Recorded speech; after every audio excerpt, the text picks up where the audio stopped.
Untuk saudaraku semua, jangan lupa video saya ini di like, komen, subscribe, dan share untuk kawan-kawan dan semuanya. Atas bantuannya kami sampaikan terima kasih. Wassalamualaikum warahmatullahi wabarakatuh.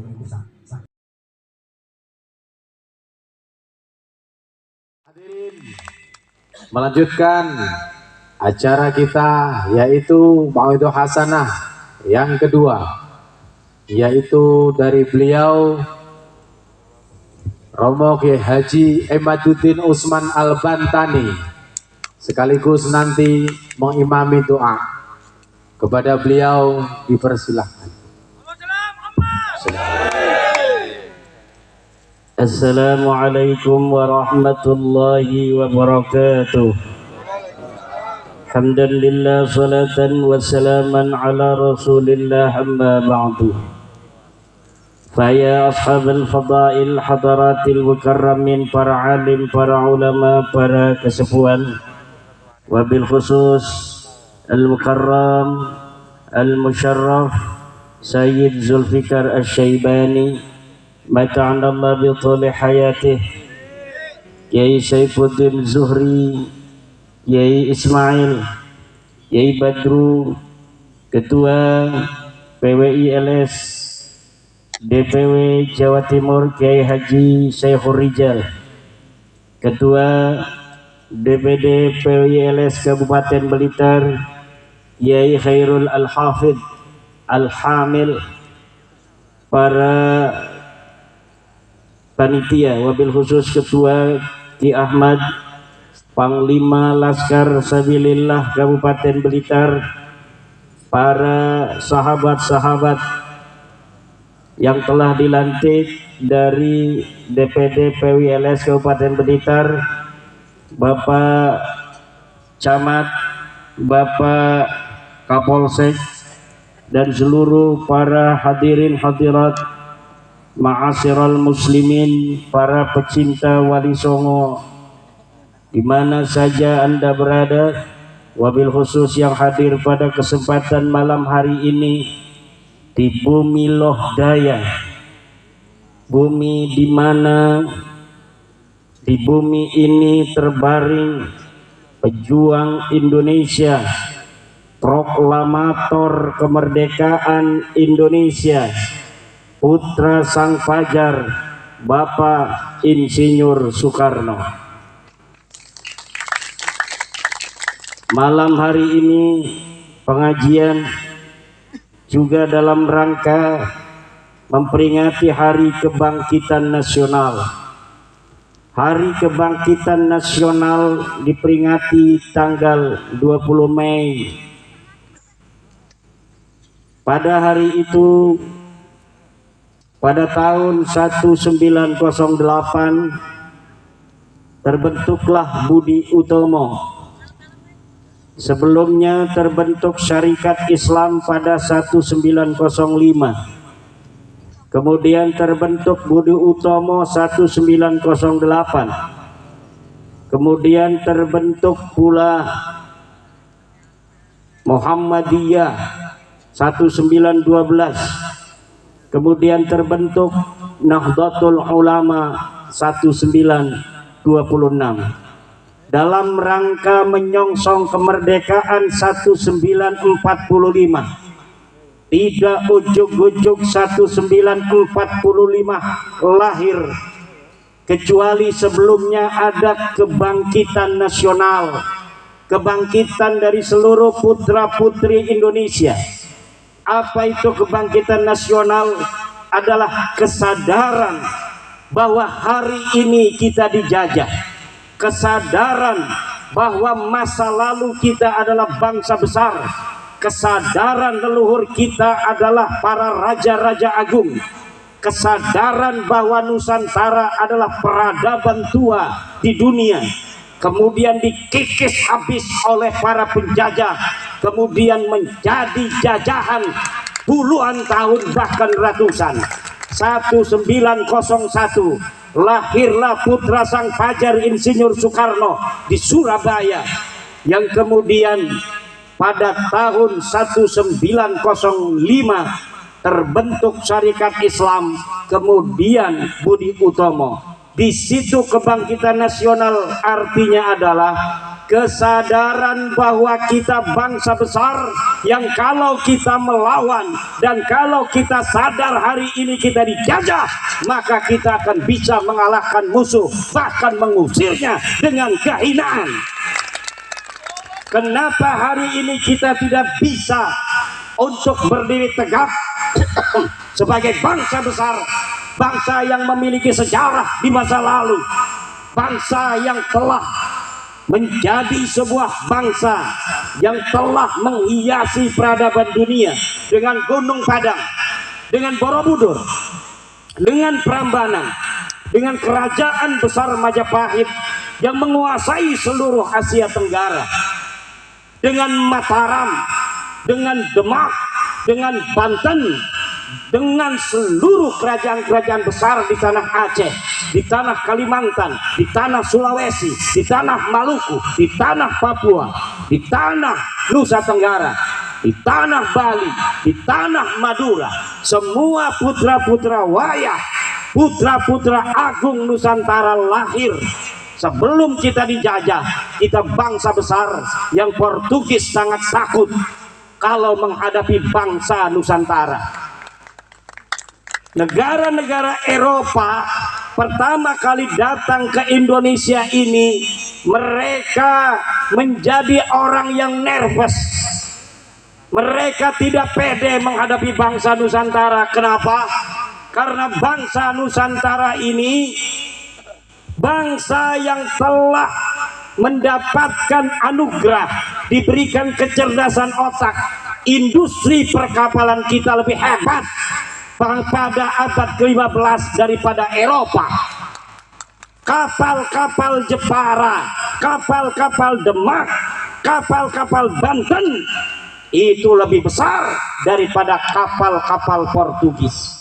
Kemudian mereka datang ingin berteman, mereka datang dengan sopan santun. Lama-lama mereka menguasai perdagangan, lama-lama mereka menguasai pelabuhan, lama-lama mereka menjalin kerjasama dengan londo-londo ireng, dengan pengkhianat-pengkhianat bangsa. Akhirnya pengkhianat-pengkhianat bangsa itu yang juga bangsa kita, sebagian mungkin turunan zaman dulunya dia bukan orang Indonesia, itu pengkhianat-pengkhianat. Akhirnya mereka bekerja sama dengan Portugis, bekerja sama dengan Belanda, mengajak kibin-kibin Belanda, mengajak kibin-kibin Portugis untuk membangun kekuatan ekonomi di Indonesia yang dulu bernama Nusantara. Kemudian terpecah belahlah bangsa Indonesia. Sesungguhnya bangsa Indonesia ini bangsa kuat, yang apabila tidak bisa dipecah belah, maka bangsa Indonesia tidak akan bisa dikalahkan oleh siapapun, saudara. Kenapa kita bisa dijajah? Karena dulu kita mudah dipecah belah. Kenapa mudah dipecah belah? Karena kita semuanya pengen jadi ketua, pengen jadi pemimpin, betul?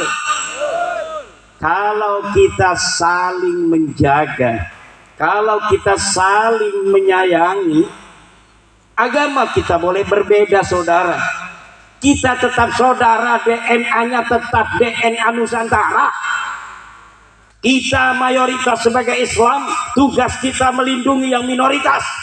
Saudara-saudara kita dari seluruh agama dan kepercayaan yang ada di Indonesia. Hanya dengan itu negara Indonesia akan selama-lamanya hidup tentram, harmonis dalam persatuan ila yaumil qiyamah. Tapi apabila sebuah agama mayoritas dia merasa mentang-mentang ada di negara Indonesia, dengan dia mayoritas, kemudian dia menghina minoritas, dengan dia merasa mayoritas, dia ingin diistimewakan melebihi semuanya, maka kalau itu diteruskan, Indonesia ini tidak akan aman dari perpecahan. Ketua DPW PWILS Jawa Timur baru ngaji selesai. Mangga Kiai. Muhammad. Ini saya tanya saudara, apakah kalian yang hadir di sini dan seluruh bangsa Indonesia dari Aceh sampai Papua, kalian akan tetap ingin tenggelam seperti ini, dagang enak, tani enak, atau kalian ingin berperang seperti negara-negara lainnya? Jawab. Aman, ingin damai. perang apa ingin tentram? Tentram. Kalau ingin tentram, hal-hal yang bisa memecah belah bangsa Indonesia ini, keangkuhan mayoritas harus dikikis habis, karena dia hanya fata morgana iblis.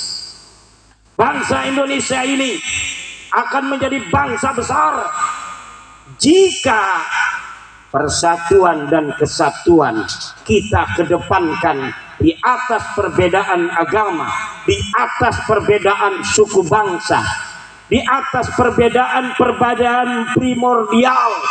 Jangan merasa orang Banten lebih mulia daripada orang Blitar. Jangan merasa orang Blitar lebih mulia daripada orang Banten. Semuanya sama di mata polisi. Kita hanya sebagai bangsa yang harus nurut. Kalau lewat lampu merah, tilang semuanya, walaupun punya foto dengan Kapolri. Begitu. Jangan polisi ada tilang, saya Zulfikar foto dengan Kapolri, tuh saya foto sama Kapolri. Enggak berani itu polisi lalu lintas, tidak boleh begitu. Saya Zulfikar yang kenal dengan Kapolri, dengan para laskar sabilillah yang fotonya dengan saya, di mata hukum semuanya sama. Betul? Tidak boleh saya Zulfikar yang punya foto dengan Kapolri dan laskar sabilillah yang foto punya dengan Imaduddin Usman saja kemudian ditilang. Ini ada Imaduddinnya, tilang ini dengan Kapolri, tidak bisa ditilang. Tidak bisa. Di mata hukum Negara Kesatuan Republik Indonesia, dia yang berpangkat tinggi, dia yang DPR, dia yang menteri, dia yang camat, dia yang bupati, dia yang guru ngaji, dia yang laskar, dia yang polisi. Kalau dia melanggar lampu merah, maka dia harus ditilang.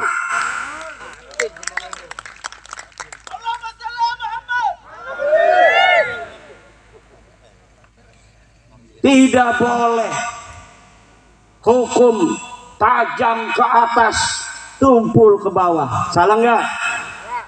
Kebalik nggak? Tumpul ke atas, tajam ke bawah. Tidak boleh di negara Indonesia ini, betul. Dan Indonesia telah membuktikannya, saudara. Berapa menteri yang ditangkap oleh KPK, betul. Berapa pejabat yang telah ditangkap oleh polisi, betul. Maka kita harus percaya pada penegak hukum kita. Kalau kita berbangsa dan bernegara, aturannya kita harus percaya pada penegak hukum. Kalau kita masyarakat sipil, harus husnuzon terhadap pemerintah, betul. Kalau kita sebagai orang-orang hukum, orang-orang yang berstatus warga negara Indonesia, ya harus patuh terhadap undang-undang negara Indonesia. Jangan udah diputuskan pengadilan kita tidak percaya, sudah ingkrah sampai ke Mahkamah Agung, dia tidak percaya terhadap hukum kita. Ditangkap sama polisi malah melawan. Kamu kenapa pakai peci haji? Kenapa nggak pakai helm? Peci haji saya ini, kalau peci haji saya ini, kalau saya jatuh dia tidak pecah, Pak Polisi.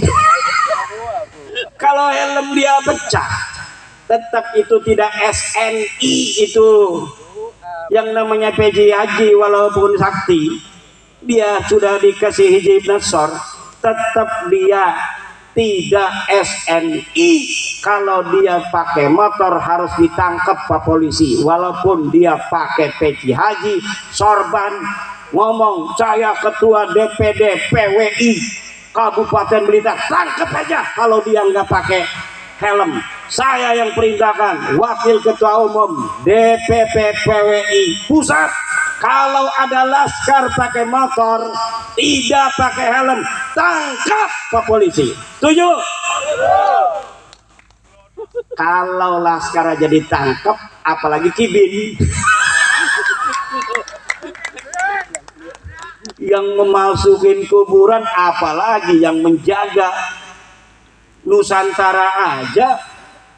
Para laskar sabilillah yang mengembalikan harkat martabat bangsa Indonesia, kalau dia tidak pakai helm maka tetap harus ditangkap. Betul? Apalagi kibin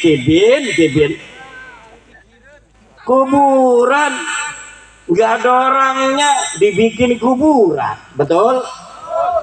Katanya Habib Ahmad Al-Habsyi wafat 1700, padahal kagak ada sejarahnya, kagak ada orangnya.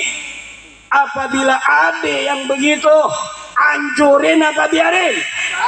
Hancurin apa biarin? Hancurin.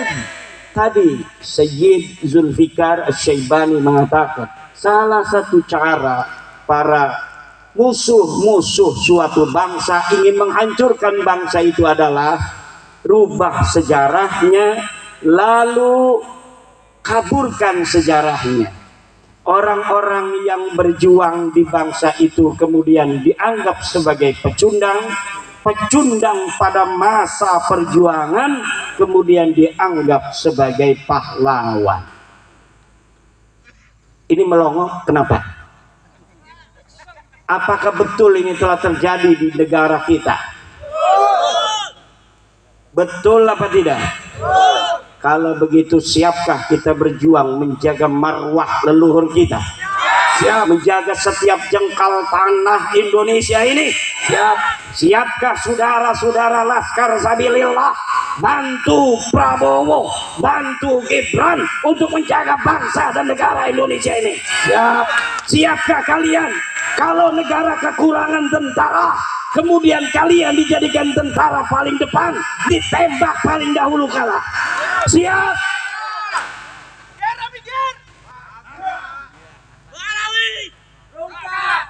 Buat apa kalian asah hikip tiap hari kalau ketika bangsa dan negara ini membutuhkan, kalian tidak berani berada di paling depan untuk menjaga kemuliaan dan kehormatan bangsa dan negara kita Indonesia ini?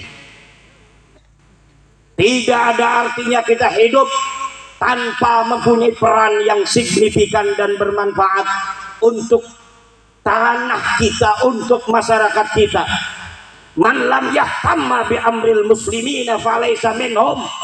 Siapa orang yang tidak mempunyai kepedulian terhadap urusan orang-orang muslim, falaysa minhum, maka dia bukan termasuk golongan orang Islam.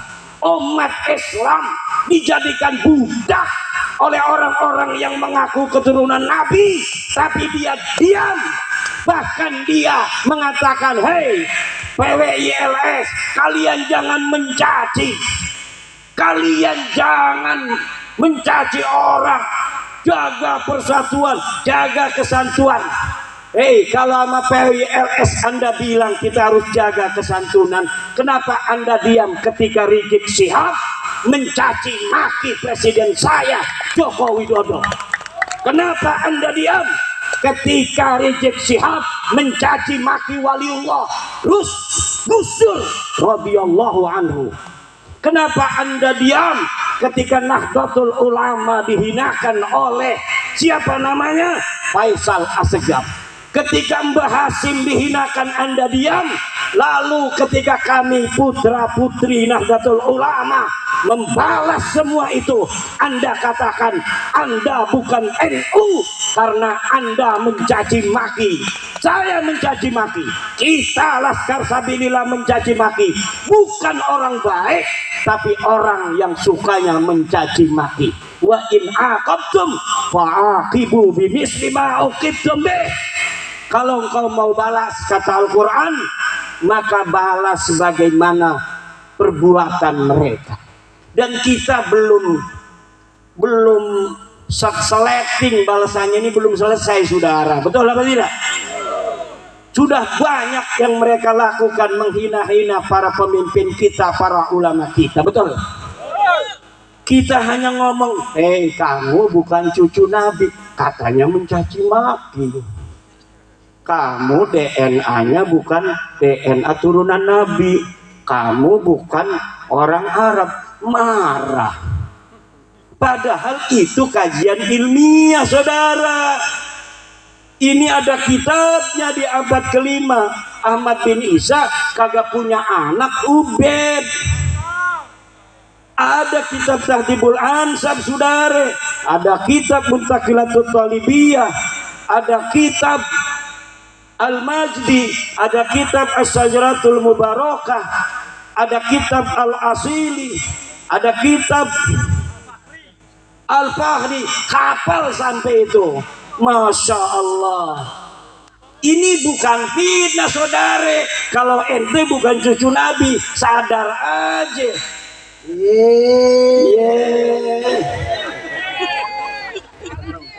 Kita kalau ngomong ini nggak ada datanya, nggak biasa turunan Wali Songo, bangsa Indonesia berbohong, saudara, nggak biasa. Kita bangsa Indonesia turunan para raja mulia-mulia, para wali, para orang-orang yang bikin Borobudur. Kita orang-orang mulia, tidak biasa berbohong, tidak bisa mencaci sebenarnya. Tapi karena lu mencaci, maka gue caci lu. Kenapa lu mencaci gue diam, gue caci lu marah?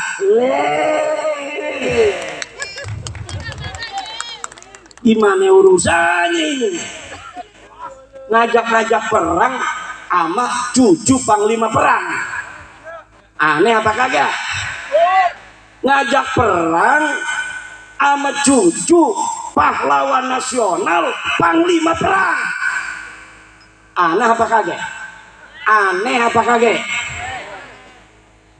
Yang nantang perang cucu panglima perang? Bukan. Apa diamannya dulu panglima perang? Nggak ada sejarahnya. Apa dia itu di sana itu pernah keluarganya berperang mempertahankan negara? Tidak ada. Sudah saya teliti. Mereka, keluarga mereka tidak pernah sekalipun turun di medan perang. Ketika Al-Qatiri di Yaman berperang dengan Al-Quwaiti, mereka ngilang. Ketika merdeka Indonesia, setelah sebelumnya kita bangkit sebagai bangsa Indonesia, mempunyai kesadaran bahwa kita sedang dijajah, lahir Budi Utomo, lahir Syarikat Islam, lahir Muhammadiyah, lahir Nahdlatul Ulama, Sumpah Pemuda 1928. Kita sebagai bangsa Indonesia bersatu, satu bangsa, bangsa Indonesia, satu bahasa, bahasa Indonesia, satu negara, negara Indonesia. Lu ada di mana? Lu ada di mana? Kagak ada, saudara. 1945 Surabaya berkobar. Di Ampel itu banyak itu belalu. Apa ada satupun yang kemudian terdeteksi bahwa dari ribuan mayat-mayat putra-putri Surabaya, putra-putri Blitar, Tulung Agung, itu Kediri, Tuban, apa di situ ada yang mukanya mirip India? Kagak ada. Yang ada putra-putri Surabaya yang meregang nyawa demi bangsa dan negaranya. Yang ada adalah putra-putri Banyuwangi, Bojonegoro, Tulungagung, Blitar, Kediri, dan lain sebagainya di Jawa Timur. Dan ada satu putra dari Cirebon yang pasukan santri, karena waktu perang itu saudara, waktu di Surabaya itu berbagai macam pasukan nasional, pasukan pemuda, pasukan pemuda Hindu, pasukan pemuda Buddha, pasukan Kristen, pasukan santri. Pasukan santri Nahdlatul Ulama dipimpin oleh siapa panglima perangnya? Sayyid Abbas Buntet, kakeknya Gus Abbas Buntet.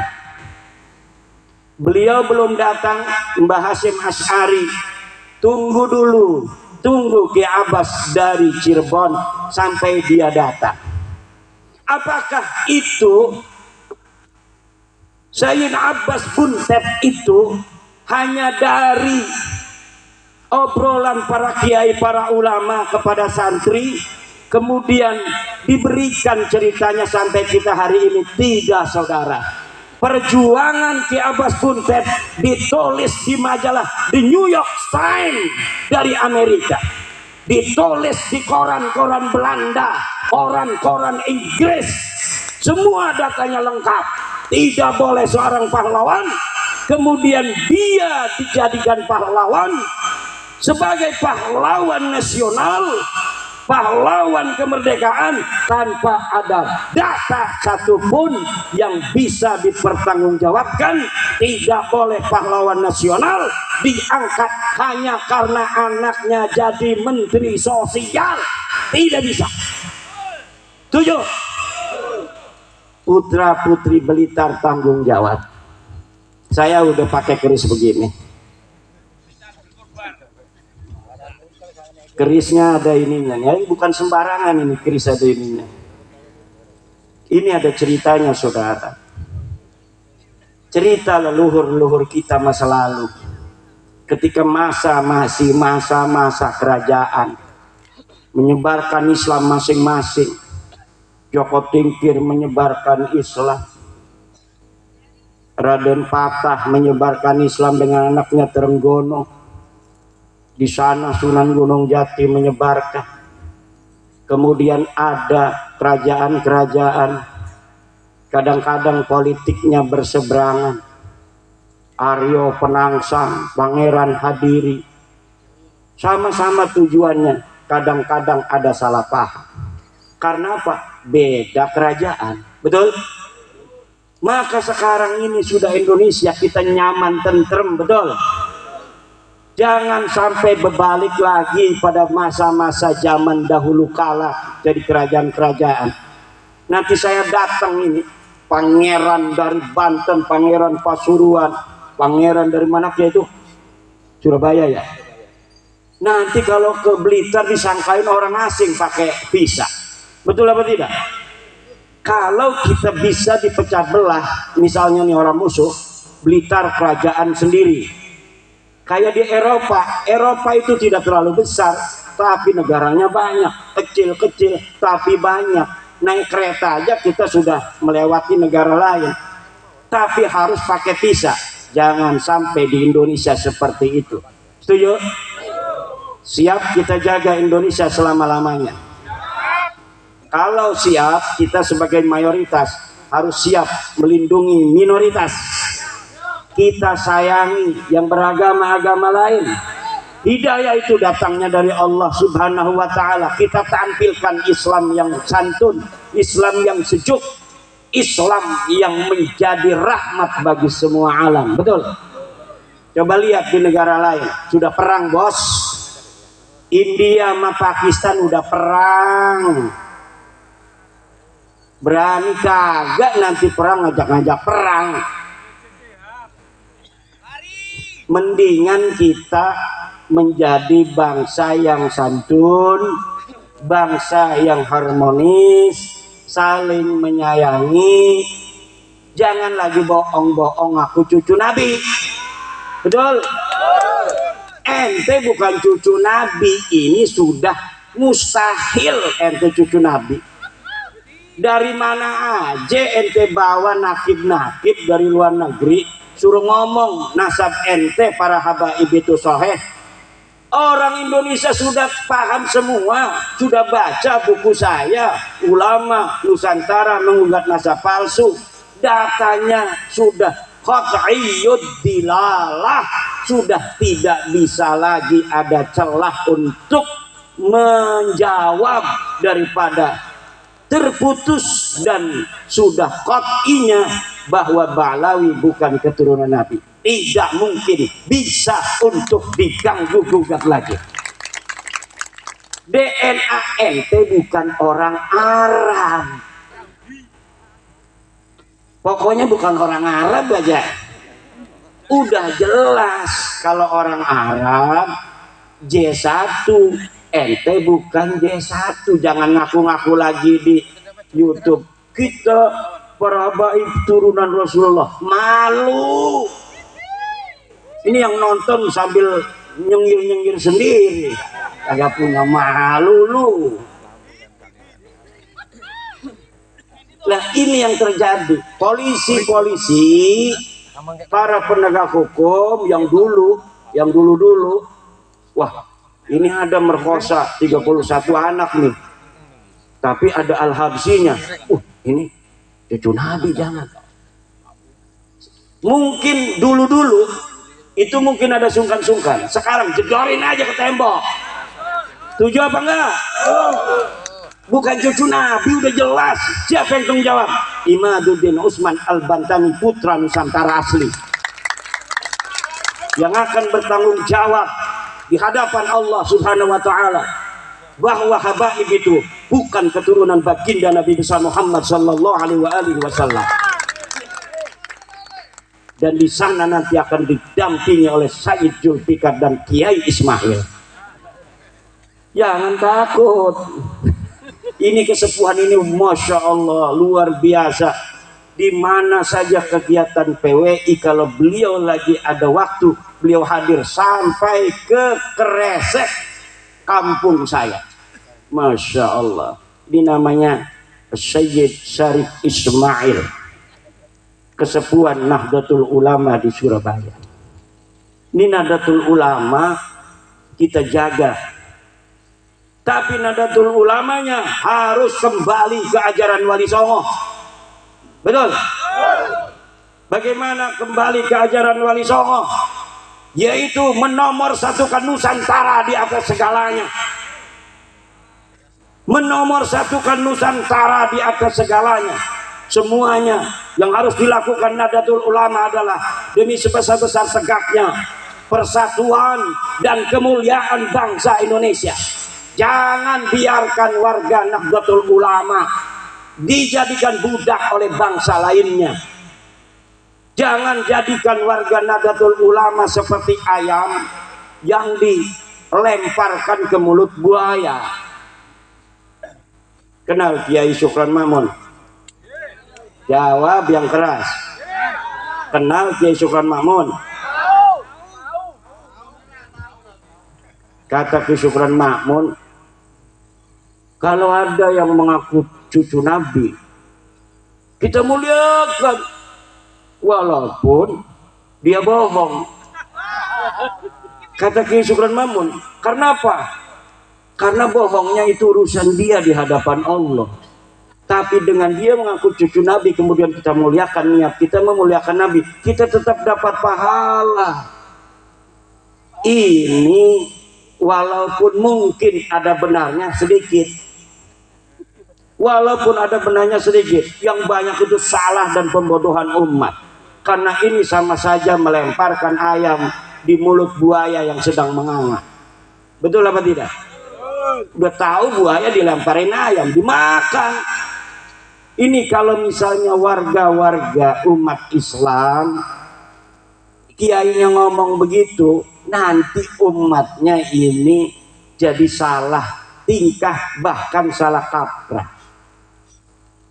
Kalau dia bisa masih memilah, tapi kalau umat kalau sudah dengar begitu, Kalau dia mungkin saja tidak akan didawir, tapi kalau di bawah mereka berani mendawir, betul apa tidak? Kenapa? Karena kata-kata menghormati bagi mereka artinya dawir. Kata-kata menghormati bagi mereka adalah budak. Dan kita bukan budak, kita turunan raja. Ente turunan siapa? Turunan saya, leluhur saya adalah Raden Wijaya, penguasa dari Majapahit. Ente turunan siapa? Ane turunan Prabu Siliwangi. Ada batunya, batu tulis, jelas sanadnya, jelas dalilnya, jelas datanya. Ente turunan siapa? Pak Mukodam. Mana datanya Pak Mukodam pernah dilahirkan di atas dunia? Kagak ada. Tapi wajib dihusnudon. Nggak mau kita. Nggak ada datanya, kita wajib husnudon. Kita bangsa Indonesia, bangsa besar, kebangkitan nasional 20 Mei. Jaga seluruh bangsa Indonesia. Kita jaga pemimpin-pemimpin kita. Tidak boleh lagi hari ini sampai masa depan ada orang bukan putra Nusantara berani mencaci maki presiden dan wakil presiden kita. Setuju? Kenapa? Karena kemuliaan presiden dan wakil presiden adalah kemuliaan kita sebagai bangsa dan negara. Sengaja itu mereka membuat pemimpin-pemimpin kita hina dina, agar di mata orang-orang awam hanya mereka yang dianggap mulia. Mulai saat ini kita jaga kiai-kiai kita, kita jaga pemimpin-pemimpin kita, kita jaga presiden kita, kita jaga daripada menteri-menteri kita, polisi kita, tentara kita. Jangan sampai orang-orang yang bukan putra-putri Nusantara numpang hidup di Nusantara, kemudian mereka menginjak harkat martabat saudara-saudara kita yang diberikan oleh Allah amanah sebagai pemimpin-pemimpin kita. Wallahu huwal muwaffiqu ila aqwami thariqin. Wassalamualaikum warahmatullahi wabarakatuh. Untuk doa, tadi saya diminta doa, tapi karena sudah hadir kiai kita dari Malang, ketua DPW PWI Jawa Timur, Kiai Haji Syekhur Rijal, maka saya minta Kiai Syekhur Rijal untuk membaca doa. Kepada beliau kami persilakan.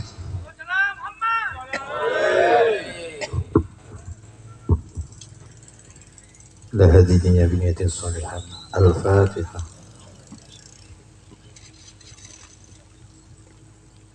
Allahumma salli wa sallim ala sayyidina Muhammad wa ala alihi wa sahbihi. Alhamdulillahi rabbil alamin.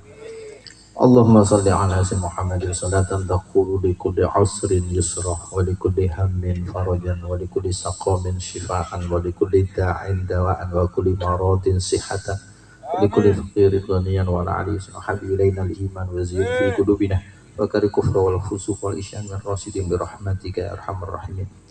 Allahumma aikid qulubal ulama wal awliya wal zu'ama wal muslimin wal mu'minin min naumi ghaflatin wal amiq wahdim ila sabili rasad. Allahumma ya hayyu qayyum ahizbullah hayatan kamila waj'al afidatan minan nas tahwa wa suqwatan ghalibatan ala qulub batilin wa dhalimin wa su'in wa fahisin la'allahum yattaqun innahum mana qaribun mujibun muhid. Allahumma ahyi jamiyatana PWI LS hayatan thayyibatan ila yaumil qiyamah, hayatan thayyibatan ila yaumil qiyamah, hayatan thayyibatan ila yaumil qiyamah. Allahumma aslih lana dhamairana wa nazil an ta'aliki bi ghairika khawatirna wa fir lana ya Allah wa kama rabbina wa jami'il muslimin innaka ala kulli syai'in qadir. Allahumma kasifa kulli kurbatin wa yamujiba kulli da'watin jabira kulli kasirin wa syukri najwa hadira kulli balwa wa yamma nasi wahid ya sahibaka ya Allah nas'al taqifa fi kulli min hubbaka hatta kutsal wal siwakan taj'alan farjan makhrajan fa anta rahimna ya Allah ya arhamar rahimin. Allah farrij humumana waqdi hajatina bi haqqi awliya'i tis'ah wa bi karomati awliya'i tis'ah wa bi sirri awliya'i tis'ah wa bi fadilati awliya'i tis'ah wa bi barakati awliya'i tis'ah ya Allah ta'ala unsurna 'ala al-ajal ya Allah ya Allah ya Allah ya Rasulullah ya Rasulullah, ya awliyaillah, ya wali Allah, ya wali nuqaba, ya wali ruqaba, ya wali nujaba, ya wali abdal, ya wali autad, ya wali aqtab, ya wali ghazi wal ahyad, ya Rasul Tarbiyah Sayyidul Qutb Rabbani Sumadani ya Muhyiddin Syekh Abdul Qadir Al-Jilani anta sigul jalala Muhammadun jalalu wa anta sigul haibah Muhammadun haibatu anta sigul fadilah Muhammadilatu anta sigul karomah Muhammad karomatu anta sigul syafa'ah syafa'atu anta sigul ijazah Muhammadun ijazatu wa anta sigul wasilah Muhammadun wasilatu wa inna natawassalu bika wa bika rahmatika wa bi barakatika wa bi suratil ghurasika ala muridini wa dunya wal akhirah ya khairal wara ya hiyatal wara ya hiyatal mustaghith aghithna fi qadi hajatina hadi min dunya wal akhirah bi rahmatika ya arhamar rahimin rabbana atina bil ladunka rahmah lana min amrina rasyada rabbana atina fid dunya hasanah wa fil akhirati hasanah wa qina adzabannar wa adkhilnal jannata ma'al abrar ya aziz ya ghafar ya rabbal alamin wa sallallahu ala sayyidina Muhammad wa ala alihi wa sahbihi subhana rabbika rabbil izzati amma yasifun wa salamun alal mursalin walhamdulillahi rabbil alamin bisirril fatihah. Sadaqallahul azim. Acara demi acara telah terlaksana dengan lancar